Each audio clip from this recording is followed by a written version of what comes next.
Young age की अगर हम बात करें तो उस टाइम पे ना आजकल बहुत ज़्यादा कन्फ्यूज़न ये भी रहती है उनको कि हम जॉब करें कि हम बिज़नेस करें।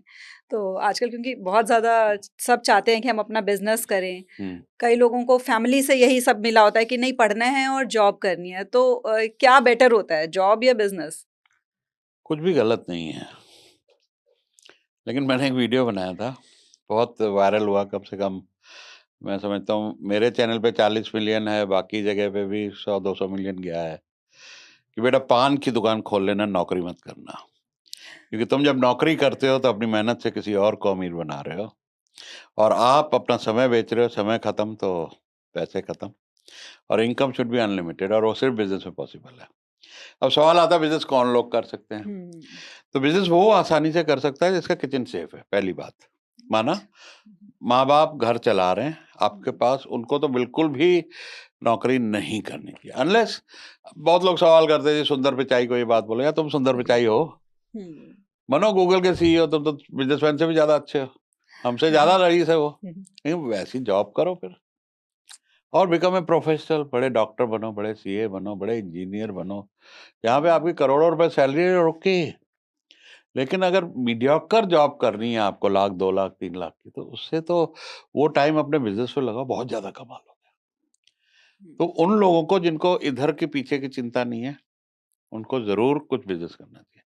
अब बिजनेस हुँ, कौन सा करना चाहिए, तो उसके लिए मेरा फेवरेट स्ट्रेटजी है कि जो बिजनेस पे तुम्हारा इंटरेस्ट लगता है वहाँ नौकरी कर लो। हुँ, अब रेस्टोरेंट खोलना है तो रेस्टोरेंट में नौकरी कर लो, अब वहाँ तनख्वाह भी मिलेगी और सीखोगे भी। मतलब somebody is paying you to learn। तो 2-3 राइट। साल काम कर लो, आपको समझ में आ जाएगा शेफ़ कैसे सँभालना है, हुँ, कस्टमर कैसे सँभालने हैं। साथ में जो भी गवर्नमेंट हेल्थ डिपार्टमेंट, ये वो बहुत सारी कंप्लायंसेज़ हैं, वो कैसे सँभालनी है। तो you will know everything about the business. और ये रियल लाइफ़ में, मैं गारमेंट एक्सपोर्ट में 2 साल नौकरी की थी। तो मेरा तीसरे साल से बिज़नेस चालू हो गया था।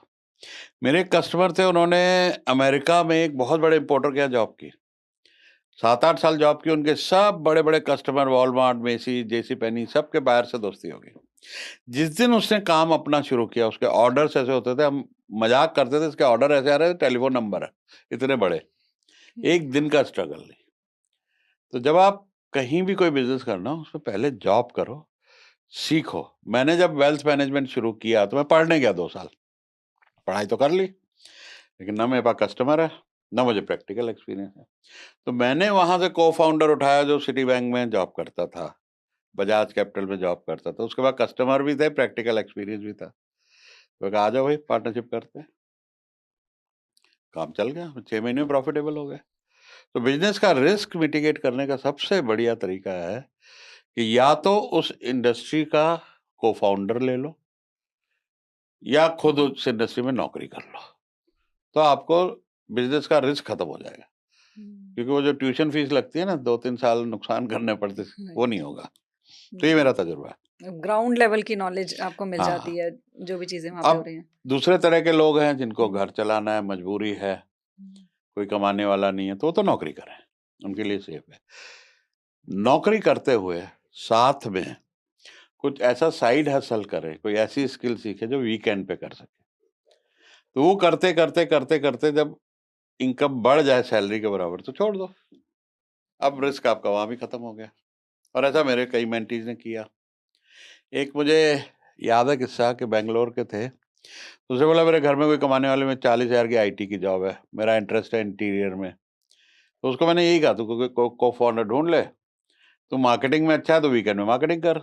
अब आईटी में सैटरडे संडे छुट्टी होती है। तो उसने एक हुँ, दोस्त को बोला इंटीरियर करते हैं, और साथ में उसने बैंगलोर के सबअर्ब्स में जो मकान फ्लैट बन रहे थे, वहाँ जा जाके गुरिल्ला मार्केटिंग शुरू की। अपने पैम्फलेट डाला है, कार्ड डाला है। तो जब इतना कुछ करता है, एक आधा मिल ही जाता है। कोई ऑफर ऐसी थी कि जो मार्केट हुँ, से सस्ती थी, तो किसी ने काम दे दिया, और एक बन गया तो वो दिखा-दिखा के वो पूरे अपार्टमेंट मिलने शुरू हो गए उसको। उनके आरडब्ल्यू के ग्रुपों में चला गया वो, बहुत सारे। तो उसके बाद जब मैं उसको, मुझे याद है 2018 में बैंगलोर में मिला, तो उसके नीचे 30 डिज़ाइनर काम कर रहे थे। 40,000 का जॉब वाला, 12 करोड़ का उसका टर्नओवर हो गया था।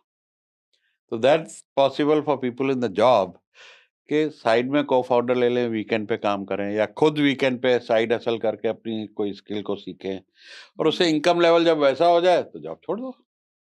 Then business right. हो गया आपका अपना, अब उसको स्केल हम्म। करो। तो दैट इज माय एडवाइस। और तीसरे तरह के लोग हैं हम्म। जो मिड लाइफ क्राइसिस में आते हैं। बहुत लोग आते हैं 40-45 की उम्र, कॉर्पोरेट से दुखी हैं, बहुत पॉलिटिक्स से, दोस्त उनके आगे बढ़ गए जिन्होंने बिजनेस किया और वो जॉब में फंसे हुए हैं।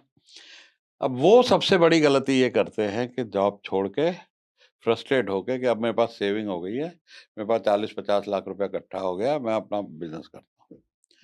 और 6 महीने साल में पैसे खत्म हो जाते हैं, ना वो जॉब के लायक रहते हैं, ना वो बिजनेस के लायक रहते हैं।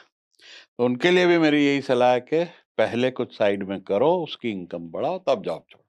Otherwise you are putting your family on risk. बहुत बड़ा आप खतरा मोल ले रहे हो, जिंदगी खराब हो जाती है, टेंशन हो जाता है, सारा कुछ डिस्टर्ब हो जाता है, मियाँ बीवी के झगड़े शुरू हो जाते हैं, समाज में सर उठा के आदमी नहीं चलता कि बेला घर बैठा है, कुछ नहीं हो रहा है। So for them is important कि ये बड़ा केयरफुल स्टेप लें, जोश में ना आ जाएं कि मैंने बोल दिया पान की दुकान खोल लो, नौकरी मत करो, और छोड़ के लग जाओ धंधे में। तो be very careful how you do it.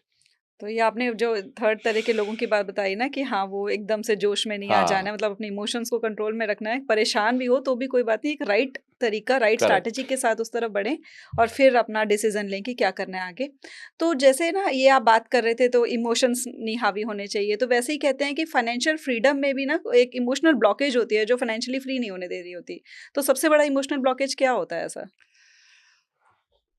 Believe नहीं होता कि मैं बहुत कमा सकता हूँ। तो उसमें जब आदमी के पास सेल्फ कॉन्फिडेंस नहीं होता है, हैंड ब्रेक पे, मैं अब गाड़ी हैंड ब्रेक पे चलेगी कहीं, हीट हो जाएगी। तो हैंड ब्रेक पे गाड़ी चला रहे हैं, पैसा कमाना बड़ा मुश्किल है, मुझे पैसे से प्यार नहीं है, I care more for relationship than money. ऐसी बातें बहुत लोग करते हैं। पैसा कमाने वाले तो चोर होते हैं, टैक्सेस की चोरी करते हैं, ब्लैक मनी होता है। तो इस तरीके की बहुत अच्छा, एक और डायलॉग बहुत हुआ, सिकंदर क्या लेके आया था, खाली हाथ आए थे खाली हाथ जाएंगे, काय के लिए इतना करें। So these are the blockages जो उनको कुछ अच्छा बड़ा करने नहीं देती, बड़ा पैसा नहीं कमाने देते। बिकॉज आपके दिमाग में मनी का ब्लॉकेज है। You are criticising money, you never have money. आप किसी भी चीज को जिंदगी में क्रिटिसाइज, दोस्त को क्रिटिसाइज करो, दोस्ती नहीं चलेगी। स्पाउस को क्रिटिसाइज करो, वो नहीं चलेगा रिश्ता। अपने बिजनेस को क्रिटिसाइज करो, यूनिवर्स 100 रास्ते दिखाएगा बिजनेस कैसे बंद हो तुम्हारा। ये तो पैसे को क्रिटिसाइज करना, अच्छा कंपेयर करना, देयर इज नो कंपैरिजन। जैसे दाई आंख इम्पोर्टेंट है, बाई आंख इम्पोर्टेंट है, तो प्यार भी इम्पोर्टेंट है, दोस्त भी इम्पोर्टेंट है, रिलेशनशिप भी इम्पोर्टेंट है, पैसा भी इम्पोर्टेंट है। क्योंकि पैसे को इम्पोर्टेंस नहीं दी, पैसा नहीं टिकेगा। तो पैसे को भी इम्पोर्टेंस देनी है। और ये खाली हाथ वाला डायलॉग तो जिंदगी भर गरीब रखेगा उनको, they will always struggle with the money. तो इसलिए जरूरी है कि पैसे को एक पॉजिटिव एनर्जी दो। एक बहुत खूबसूरत किताब है कैन हांडा की, हैप्पी मनी। वो कहता है आपके पास जो पैसा आ रहा है वो खुश पैसा होना चाहिए। और फाइनेंशियल फ्रीडम के लिए जरूरी नहीं कि बहुत सारा पैसा हो। आज अगर किसी की इनकम 1 लाख रुपए और खर्चे 80,000 है, तो वो फाइनेंशियली फ्री है, अगर पैसिव इनकम है। और जिसकी इनकम 1 लाख है, खर्चा 1.5 लाख है, वो कभी फाइनेंशियल फ्री नहीं होएगा, वो ईएमआई भरता रह जाएगा। सो फाइनेंशियल फ्रीडम के लिए जरूरी है कि सेट योर लाइफस्टाइल कि मैं इससे आगे अब नहीं बढ़ूंगा, और उससे अपनी इनकम को बढ़ा जाओ। मेरा रूल है डबल कर जाओ, 1 लाख है तो 2 लाख कर जाओ। तो आप इन्फ्लेशन भी बीट करोगे, आपका वो जो SWB बताया था पैसा भी बढ़ता रहेगा, और आप फाइनेंशियली फ्री हो जाओगे। लेकिन अगर आप बढ़ाते ही रहोगे, लाइफस्टाइल बढ़ाते ही रहोगे कि भाई अब मेरे को तो मर्सिडीज लेनी है, फिर रोल्स लेनी है, फिर प्राइवेट जेट लेना है, तो कोई उसकी तो कोई, फिर मुकेश अंबानी जैसा बड़ा घर बनाना है, तो कोई रुकावट तो है ही नहीं ना। Then you have to be in that race.